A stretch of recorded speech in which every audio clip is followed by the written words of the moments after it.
Uh, Thank you so much for being with us. For those that are online, we miss you, people, but at least you're still with us, albeit at a distance. But we're looking forward to getting this Corona thing done so we can get back together again.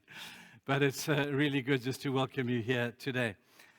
We've been, over the course of the last couple of weeks and building up to the event of Christmas, been doing a thing called Advent. Now, I need to explain what Advent is. Advent is not an event. Advent is the build-up or the process or the preparation for the event. Now, the event we all know that we come to celebrate is the birth of Jesus, the wonder of God becoming a human being. The condescension is a great word that God left heaven and Jesus came to this earth and became a human being. Our minds battle to get that whole deal. But we celebrate that as by way of it being a great event.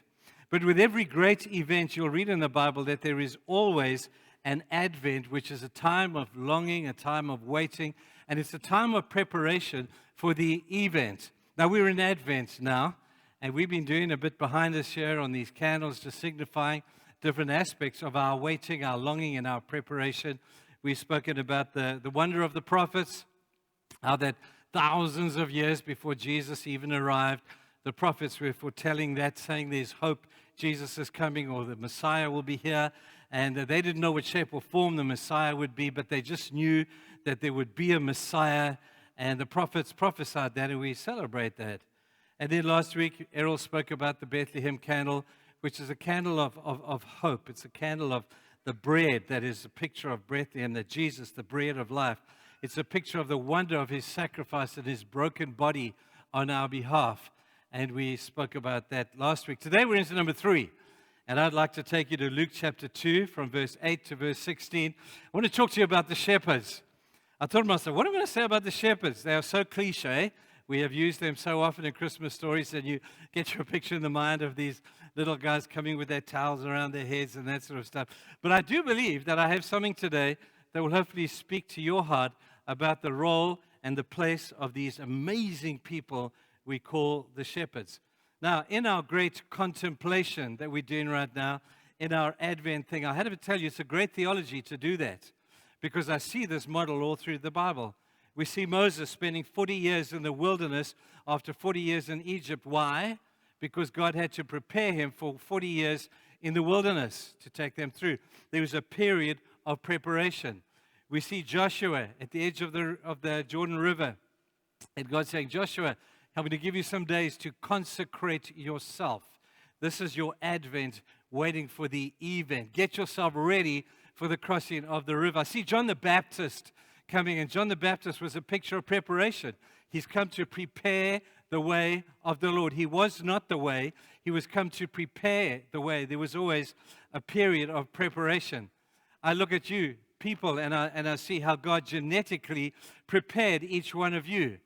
How for 9 months in your mother's womb, God took the DNA from parents, put them all together, and he spent 9 months preparing you. You are not an accident. You're not here by chance. God dreamed you up and he put you together. You are fearfully and you are wonderfully made. So that as Ephesians tells us in Ephesians 4, 2 verse 10, it says, I have prepared you for good works. He spent 9 months preparing you for the event of your life to do good works. This period of preparation is a big deal. Now, I've done a bit of a thing. I've put together 10 devotionals that those of you who are watching the devotionals online early in the morning can watch. And I'm hoping that these 10 devotionals, as we look through different aspects of the Christmas story, will prepare us Advent-like for the event of Christmas. I encourage you to watch. I encourage you to get your teenagers, your kids to watch these things or do something. It doesn't have to be that, to prepare yourself, your life, and your family for the event of Christmas. Now, let me read to you Luke chapter 2, 8 to 16. This is what the story of the shepherds looks like from verse 8. And there were shepherds living out in the field nearby, keeping watch over their flocks at night. An angel of the Lord appeared to them, and the glory of the Lord shone around them, and they were terrified. But the angel said to them, do not be afraid. I bring you good news of great joy that will be for all the people.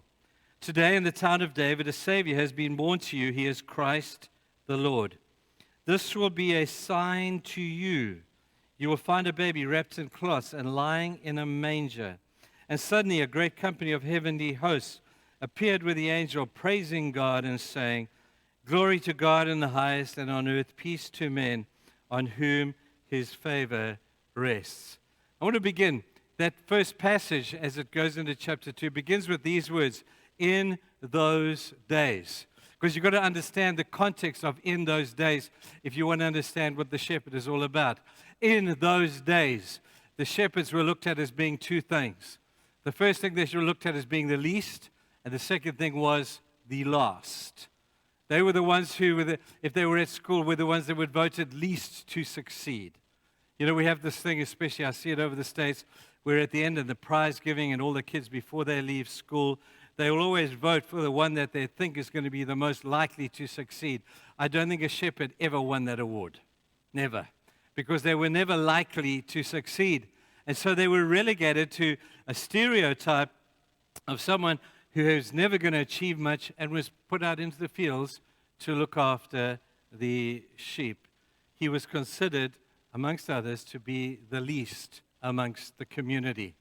Now, I don't feel too bad about that, because I see David. He was a great shepherd. He wasn't the great shepherd. We know that was Jesus. But David was a great shepherd. And in 1 Samuel 16, we have the story of Eli coming to Samuel coming to Jesse's house, and anointing the king of Israel for the future.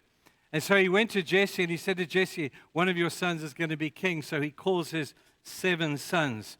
Eliab, the oldest, walks in, very impressive young man, but God said he's not the man.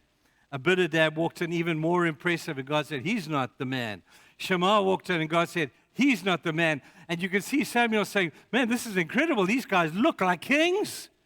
They look like kings. They're big, they're clever, they're strong, they're warlike, they've had great experience. Any one of them would have, by worldly sense, made a good king, but none of them was chosen." And then he says to Jesse, he says, "Is this all you got?" And Jesse said, "Well, there's one kid. He's just a youngster. And we leave him out in the field because he doesn't seem to have much to add. He doesn't look like us. He doesn't talk like us. He doesn't actually look like he has much to offer." And Jesse went out and he called David, and Samuel said, "I'm not sitting down until you bring him to me." And when he walked in, this little shepherd, the one who was considered to be the least amongst them, the one who was considered to be the last, and he was the last of the brothers amongst them, Samuel heard from God to say, "That's the man. That is the man." And so we got a question. What is this thing about the least all about? Well, the first lesson we learn is that when the world sees the least, God may see a king. Don't worry what the world sees in you, because if the world chose a king, they would not have chosen David. But David to the world looked like a shepherd, but to God he looked like a king. And there were certain credentials that David carried with him that God was so impressed with. Now, 1 Corinthians 1:26 says this, and encourages us. It says this, think about it. "Not many wise by human standards are amongst you. Not many are chosen because they are influential and are of noble birth." And I'm thinking, what is it about those that are not influential, those that do not have worldly wisdom, those that are not of noble birth, that gets God's attention and says, "I want you, motley crew, to be my church"? And when we think of David when he was at the cave running from Saul, and he thought he had hidden, and then one day he walks through the mouth of the cave, and there's 400 motley crew standing in front of him. And they too had left because they were rejected. They were the least. They were the last. And they found David. And they said, "Hey, David, we don't know if you can help us, but we heard that you were up in the mountain here, but we want to know if you can make of us motley, the least and the last, an army." And David looked at them. They looked like soldiers. And none of them had any war credentials. They were wanted criminals, many of them. They were physically handicapped amongst them. And David turned the least and the last into a great army, just as God has done when he chooses the least and the last. Now, I'm not knocking anybody and saying this is but get the point here. And I asked myself the question, why is it that God does that? Why doesn't he choose those who have great influence and those who have great human wisdom and those who are of noble birth? Why is it that in the main he calls the least and the last? And there's 2 reasons. The first reason is this. When you are able to do something that you can do, you get the glory. That's okay. But when you do something you could never do, and you do it, you know who gets the glory? God gets the glory. That's why God calls nobodies, because he will not share his glory with anybody. No matter what you do, God will never share his glory with you. You don't want to touch the glory of God. And so God chooses people who are the least and the last so that he knows they're not going to be a threat to try and take his glory away from him. Don't touch the glory of God. It belongs to him. And so God is looking out there for the least and the last because he knows that in there, here's the credential, their humility, they will not want his, God's glory. You see, being the least is not an issue of having less stuff. Being the least is not a financial issue. You see, you can be wealthy and still have the heart of the least because the heart is the heart of humility. And this is what David evidenced. Now, it's beautiful because Jesus himself identifies himself with the least. And he says in Matthew 25, he says, I was hungry, you fed me, and you didn't feed me. I was sick, and you didn't care for me. I was in prison, you didn't visit. And then they said to him, but when did we see you like that? They said, we never saw you hungry and sick and in prison. And Jesus said, as much as you have done it to the least of these, you have done it to me. So Jesus is in some mystical way identifying himself with the least of these. You see, humble people are people that do that kind of stuff. They're the one that visit in the prison, and they're the ones that clothe the milk after the sick. Those are humble people. You know what proud people do? Is they fortify themselves. Proud people build castles and hide in their castles, and they have soldiers to protect it so none of the least can get into their castle. Humble people don't do that. Humble people are not afraid to associate with those that are in the lower areas and the situations in life. Humble people are the ones who go there. Proud people build castles and mansions, and they hide themselves in the hopes that the least will not be able to get to them. And then they build walls so they can't even see the least, and they feel better about that. So Jesus identifies himself with the least of these. And then Jesus does this. He's the epitome of humility, is he not? In John 1:14, it says, the Word, that is Jesus, who was with God from eternity past, will be with God from to eternity future. He became flesh. He didn't just become flesh because that would have been one thing, because he could have become a king. That's what he could have become here on earth. He was the King of Kings, but he wasn't a physical king down here. But he could have become a king. But he became flesh of a simple carpenter, born in a stable person. He became flesh, and then he dwelt amongst us. The proud don't want to do that. They'd rather stay in their castle. They don't want to dwell amongst those who are the least. Now, when the prophets spoke of the Messiah, quite interesting because the Messiah meant different things to different people. And the Messiah was somebody who the prophets had dreamed up might be somebody of a great military person or a great king who rode in on a white horse and gave everybody ammunition and guns and armaments so they could defend themselves and restore their former glory.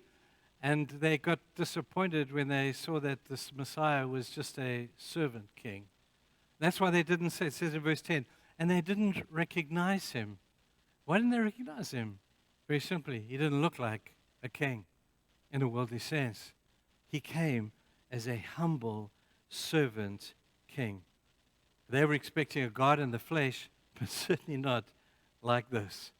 Now, Jesus spoke about two criteria for being the least. He says they carry an attitude of humility that is simply, in Matthew 23, he says, the attitude of a servant. They want to serve. They don't want to lord it over people. They're humble. They want to serve people. And Jesus says the greatest in the heaven is the least. He is a servant. And in Luke 9, it adds to that and says not only does he have a servant spirit out of his humility, but he has the spirit of a child. What is a child? A child is loving. A child is trusting. A child just takes you as you are. A child is forgiving. A child is a beautiful epitome of a beautiful picture of what humility looks like. And Jesus said, that's what the least looks like. It's got nothing to do with how much money you got, where your status in life is. We think of the least as being those who have nothing. Well, that's a different category of the least. They have the least of that. But in this particular thing, Jesus is not talking about that.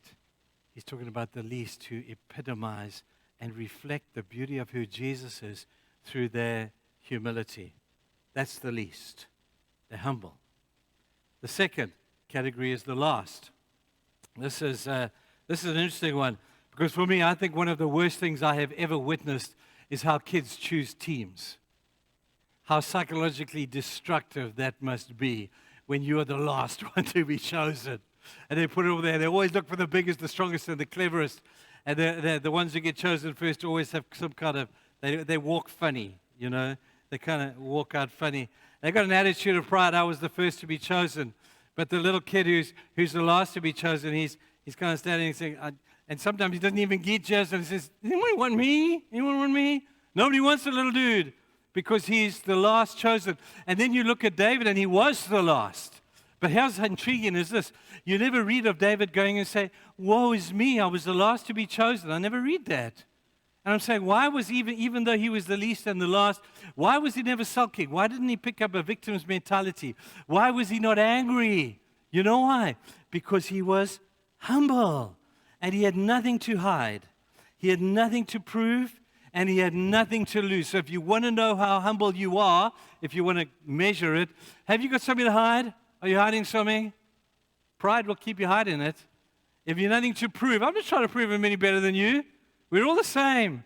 And I will play second fiddle to you to prove that I have nothing to prove. I have nothing to lose. Is the attitude of those who epitomize the humble. They will never be offended. We get offended so easily, do we not? You know why?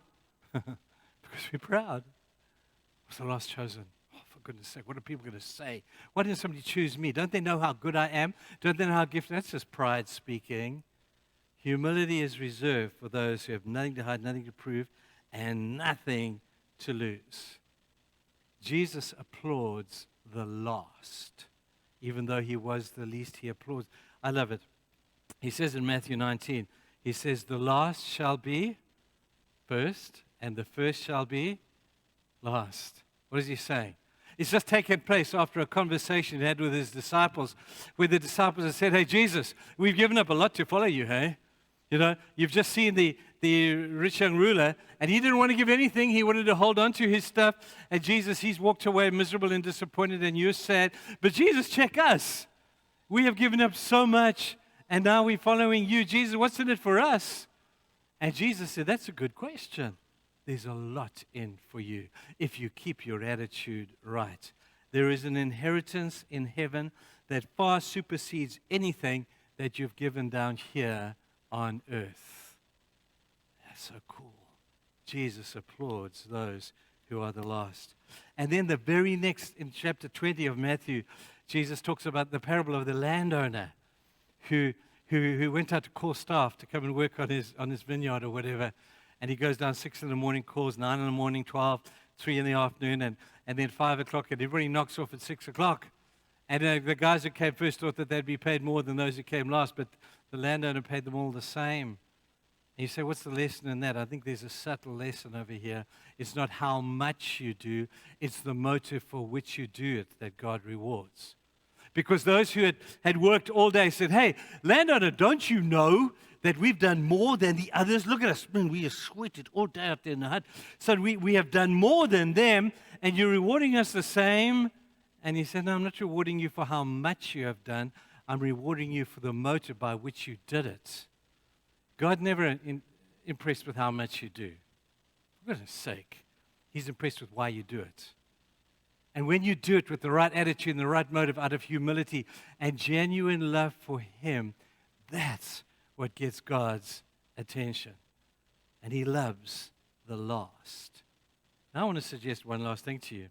You know, so far we've said the shepherds are the least, the shepherds are the last, but they're certainly not the lost. The lost. You know why? The angel told them where to go. How can you be lost when an angel tells you where to go? Verse 10 says, today in the town of David a Savior is born, he is Christ the Lord. This will be a sign to you. You will find a baby wrapped in cloths lying in a manger. in Bethlehem. Now, they couldn't mess that up. They were told exactly where to go. They could not be lost. And we read the response of the shepherds. It's intriguing. And they left their sheep. They didn't care where these little guys wandered, fell over the cliff, got stolen. They were so excited and so single-minded that what the angel had said was superseding everything else in their lives. They said, we got to do this thing. You don't read of them calling a meeting and saying, hey, guys, do you think we should do this? What about some of you stay? Why don't we put this to the vote and let's see if we should go or stay? They didn't do that. They didn't call for a consensus as to the prevailing wisdom of the day would suggest that the weather's not good and we need to look after our sheep. Didn't do that. Didn't do that. They lost everything, left everything, and they chose to follow the sign that it said there. They knew exactly where to go. They may have been the least, they may have been the last, but they certainly, people, were not the lost. Now, the angel pointed them to where they should go, the direction. And then they got there, they found that he who is the way is there. Now, let me explain that. The angel came, and he did what the angel was meant to do. He pointed you to where you needed to go. He says, that's the way. But when you get there, you will find the way. Jesus never came to point the way to heaven. Never, because he was the way himself. In John chapter 14, we have that incredible time at the Last Supper. The disciples are disturbed within them when they hear that Jesus is announcing he's going to die. And they've got all sorts of fears and hopelessness. And then Jesus says, do not let your heart be troubled. Believe in God, believe also in me. In my Father's house are many rooms. I go to prepare a place for you that you may be where I am. And the one guy says, oh, but Jesus, we don't know how to get there. And Jesus smiles and says, I am the way. I am. I'm not pointing you to the way because I am the way. And we look at this and we say, man, Jesus, thank you for that. At this point, I need to just divert slightly to say, if we are in need of knowing the way to the way, why in the first place have we got lost? Let's have a couple of reasons for our lostness. Now, the shepherds would have understood completely about what lostness was all about. They were shepherds, and they knew full well how sheep got lost. Now, there are a couple of ways sheep get lost. Sometimes, like us, sheep get lost because they make the wrong choice. Jesus said this. He said, there's a broad way and there's a narrow way. You need to choose which way you want to go. And he will honor you. He will never violate your freedom of choice. Jesus says you need to choose a way in which you want to go. And I hope you make a good choice. He said the broad way is broad because it leads to destruction. Many walk on it. The narrow one is much narrower, but you have to choose. Some people get lost because they make a stupid choice. They go with the crowd. They go with those who look like they know where they're going. They haven't a clue where they're going. And they've made the wrong choice. The second reason people get lost or sheep get lost is because they get misled. They follow each other. They're like sheep. One go this way, and all of a sudden 5 will go this way. I had the most beautiful thing that happened this morning. I was sitting outside early hours of this morning, and there was a whole lot of flying ants that came across the car park here. And as I was watching these flying ants, I was sitting outside at the shack, and I was looking across the car park at these flying ants. All of a sudden, I saw a little swallow come in, and then the swallow disappeared. Within 2 minutes, every swallow from Hebridean to Port Ed was here. And I thought if I knew how to use a camera thing, I would have videoed this thing. There were swallows everywhere. They were zoom, zoom, zoom. There were just hundreds of them as they were coming around and eating these flying ants. And it was one little swallow found them, and then the others saw him, and they thought, man, that guy looks like he's having fun. Let's all go and have some fun and do this stuff. Within minutes, I promise you, your car park out there was just full of swallows swallowing these poor little flying ant things. It was amazing, all because the power of one who found something. When a sheep finds something, it's not long before the other sheep will follow. Whether it be a good thing or a bad thing, sheep are designed to follow and so easy to be misled. As that relates to us, I have to tell you, people, golden calves are never far away. They're never far away from us. And we read in the scripture how we are pulled aside by our own sinful nature, our own carnal nature, our own ego, and our own desires. And the devil doesn't do that. We do that because we have our own set of problems within us that draws us away from the way to the way. Let's move on. Third thing that we do is we get distracted and we go the wrong way because we think that good conduct might be what God will be impressed with. I'm distracted by thinking, well, if I can impress God with what a really nice person I am, if I can impress Him with my good deeds and my generosity and my kindness and my good attitude, then maybe I could fool Him to thinking that I can get into heaven without having to go via the cross. Not going to happen, people. God sees right through that stuff. And you've been distracted by something that's like fool's gold. It looks so good, but when you find it, it's just for fools. And there is a way that seems right unto man, but at the end of the day, it leads to destruction. It looks so good. If I get religious and do the religious stuff and do the church stuff and do the praying stuff, and as I have nothing against those beautiful things, but if they've been done without the root of humility and the root of relationship, you're in trouble and you're wasting your time. You have been distracted by something that promised so much but delivered nothing. That's why David again, Psalm 37, he says, "Oh Lord, teach me your way. Teach me your way." You say, what is the way of God? To lead me to the way of Christ. Jesus came, people, not to point to the way, because He was and is the way. They say the way to where? Well, to a whole lot of places. But in the context of the two things we've said today, Jesus points the way to heaven. He is the way to heaven. You want to get there? You have to go via another way. Do you remember some years back at the Truth and Reconciliation Council that went around South Africa, giving people an opportunity to come clean with stuff that they'd done during the apartheid time? And it must have been an incredible, for those who sat on that panel of people, it must have been so emotionally draining to hear people who'd been living with guilty consciences all their lives come and confess before the people that they had heard, "This is what I did to you. This is what I have done." And they promised them that they would be restored and reconciled. And so they based the truth, or the reconciliation was based upon people coming to tell the truth. Well, I have a theory that suggests truth is not enough. Because if all we have is truth and truth gets revealed, all you're going to have is guilt. If I come and tell you my truth, there's no guarantee as to what you're going to do, and my truth is just going to make me feel guilty and eventually maybe lead to a freedom of my guilty conscience, but it's all about guilt. There's something that's got to be added to truth to make reconciliation a reality. You know what it is? It's grace. It's grace. That's why it says of Jesus that He was full of grace and truth. Truth alone just leads to justice. There will be no reconciliation. But when you add grace to truth, it happens. This is what happened. I'll close with this.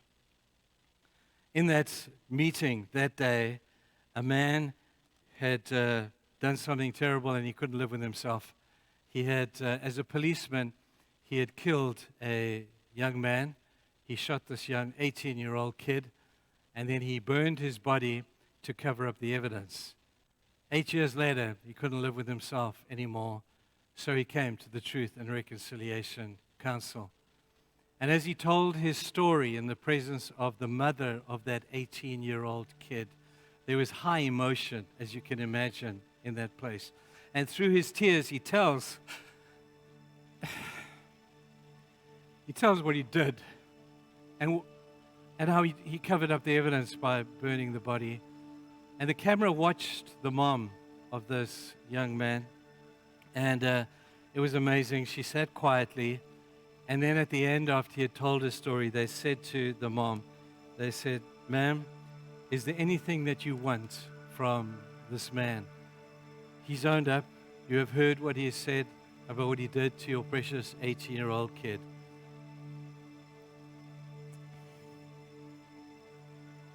And this woman said, "I want two things. First of all, I want him to visit me every month so that I can be a mother to him. He needs a mom. I need to be his mom.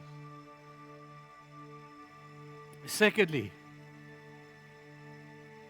she said, I would like to embrace him and tell him I love him and that God has forgiven him. Imagine this. It's incredible. And she stands up, this little elderly lady, and walks across this big room in front of all those people. There is silence until somebody starts to sing Amazing Grace. You see, grace plus truth equals reconciliation. Now, people, that is the story of Christmas. That's the story of Christmas. It's grace of Jesus coming to this earth, laying down his life for us, according to and adding that to the truth of who we are, that leads us to be reconciled to God so that we can be in heaven one day. You say, is it that simple? It is that simple. And my plea to you at this Christmas time, at this Advent preparation time, you make sure that you are reconciled to God. Because of his grace and your truth, you can be reconciled to him. I sometimes think, Lizzie, that Amazing Grace should be a Christmas carol. You know that? Uh-huh. That I once was lost, but now I am found. Was blind, but now I see. That's a good message for Christmas. I've asked Lizzie just to sing this, and while you sit there, she'll invite you to stand and sing just now. Won't you contemplate your own relationship with God? It's part of the Advent thing. Make sure today that you do not leave from here unless you've been reconciled with God through your truth and God's grace. Thanks, Lizzie. Will you sing?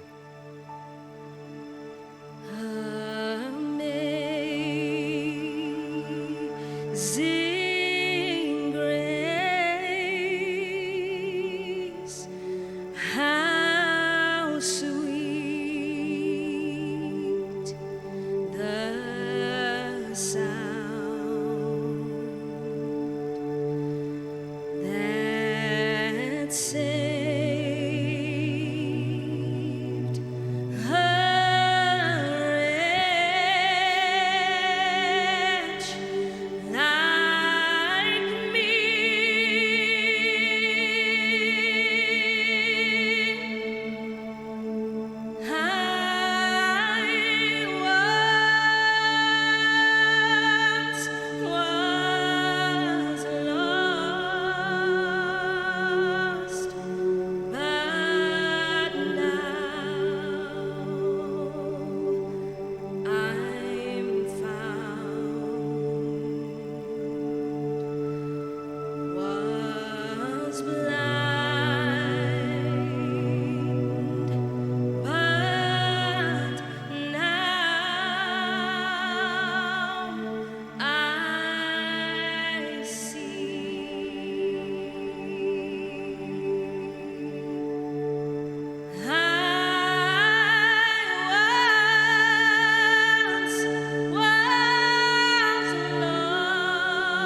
shine.